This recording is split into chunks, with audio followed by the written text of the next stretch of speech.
Hi, my name is Emily Yee, and I am a licensed clinical social worker. I specialize in working with gifted teens and their families. And today I want to talk with you about a topic that has been coming up a lot. I would say this has been one of the things that happens most often when I meet with families of teenagers. And it's the conversation that we start with. Of course, initially, it's what's going on with your teenager. What have you tried? What are you hoping for?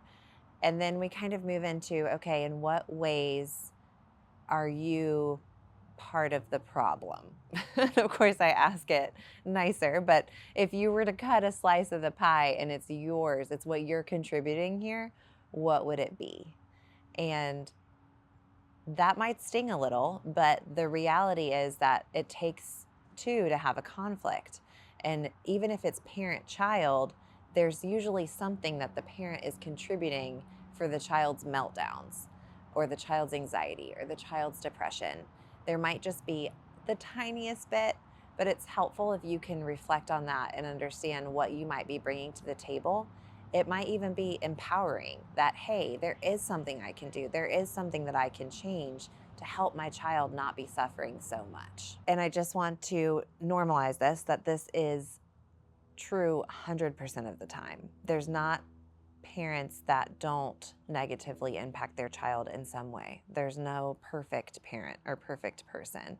And what your child is going through is not your fault, but the parts of you from your childhood that are being triggered and that are coming and being a part of this meltdown, you are the only one that can help heal them and therefore help your child be protected from them also. In these moments when you're triggered and you're reacting, it's not so much your child that's the problem, but your own past and your own hurts. A statistic that's helpful in this is 60% of parents mirror their own childhood trauma responses. So when you are experiencing trauma, and sometimes I have to define this for myself, for others, but the idea of capital T trauma being abuse, physical, emotional, verbal, feeling like you're going to die level. Lowercase t trauma being something that happened that you interpreted in a certain way and have carried with you, and it's unhelpful. And so the ways that you responded to trauma, whether it was capital T or lowercase t trauma, are usually show up in your adult life. And one of the ways that they show up is when you are triggered by your child. So if when you were a child and you were experiencing something that was negative and the way you responded was fight, flight, freeze, or fawn, then the chances that that's how you respond with your child are high. And doing this self-reflection of how am I responding when I'm triggered? It's usually not your authentic self that's in line with your values. It's usually this response that you did when you were completely powerless, much younger, much more hopeless situation. And that's the part of you that comes out when you're triggered. I've been introducing this concept of IFS on these videos, and it's internal family systems. It's a type of therapy, and the visual that I have in my mind that's helpful and really ties in with some of the play therapy that I do with kids is of sock puppets. So we've got these different parts of us. And the part that's often activated when our child is having a meltdown is the scared part of us. And it starts freaking out. Like, I'm helpless, I'm failing, I don't know what I'm doing. And you might have felt that way as a child in a very different situation, whether it's taking a spelling test or being surrounded by bullies or being abused in some way. And now it's showing up when your child is screaming, crying, falling out on the floor, refusing to do what you're asking them to do. And it's showing up inside of you and it's scared. You might know that the most helpful thing for your child is co-regulation. And that's when you use your fully formed brain that understands logic and concept of time and all of these things to help your child regulate themselves in situations that they can't understand. Co-regulation is so important. When your scared part is activated, then you are not able to co-regulate with your child who is not fully able to see the whole situation here. You're experiencing reactivity. You're reacting to this stimulus instead of co-regulation, where you're in control and you're able to de-escalate what's happening around you. When you're reactive, it's like you're throwing gas on the fire. So a lot of times I'm working with gifted, ADHD, kids that are diagnosed with autism, all of them super high functioning, super intense. And these situations, they come by naturally. Usually one or both parents are also neurodivergent, very intense, whether they know it or not. But when I start describing things, they're like, sounds a lot like me. And they might have their own sensory overwhelm. And the sensory overwhelm of children and parenting them through a meltdown is very triggering. In that moment, your nervous system is just as important as your child's.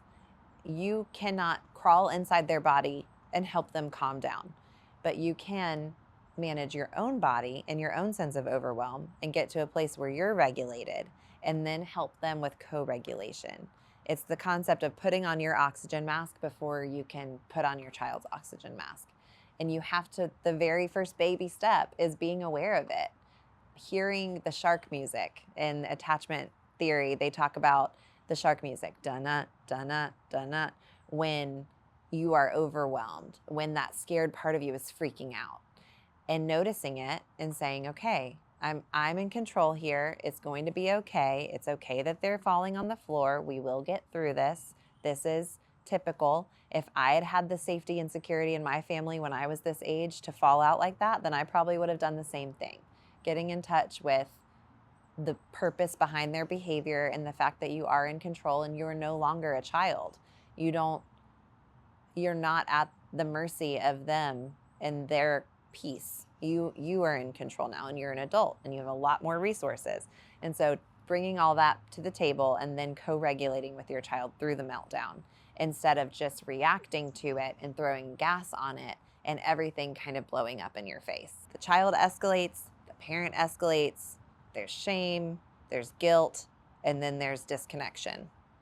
And we want to work on the child escalates, the parent co-regulates, decreases the shame for the child that this is okay, and connects with them and supports them through whatever is difficult for them to do. A regulated parent equals a regulated child in that situation.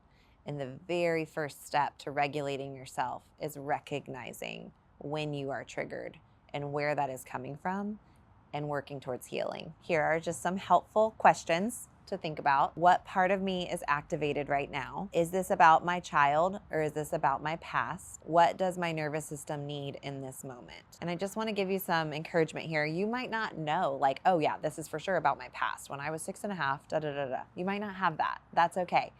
But when you know that, ooh, this is not a reasonable amount of anger to have in this moment, or I don't want to feel this level of frustration or guilt or hopelessness in these moments, and you don't really know where it's coming from or how to work with it, that's what we are paid to do. That's what your therapist is specialized in, educated in, and can help you piece it back to either understanding why or understanding how to get through it and get to the next step. And so if you'd like to explore that more, I would love to help you. My website is jacksonvillecreativetherapy.com. My email address is emilyke@gmail.com. I'm on Instagram, LinkedIn, TikTok, all the things. So reach out. I would love to help, and we can get started today.